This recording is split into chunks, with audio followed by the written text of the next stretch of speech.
So this was a patch of weeds along the driveway. The driveway strip is quite common in concrete driveways in Melbourne at least.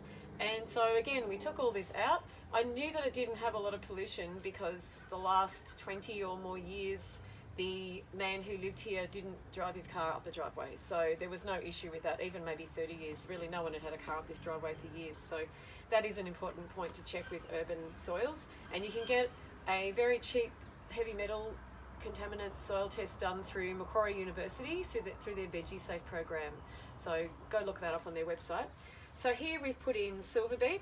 I knew that this soil wasn't going to be a very good nutritional value, even though we've added, of course, the well-rotted sheep manure and compost and gypsum to help break up the clay soil.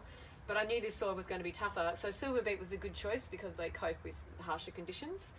And so we've got silver beet here and some kale at the back in the slightly shadier area. And on the other side here, next to the fence line, we've got spinach along the edge, a whole lot of spring onions coming up, and then we've got some new pea shoots right along the back there. So we've really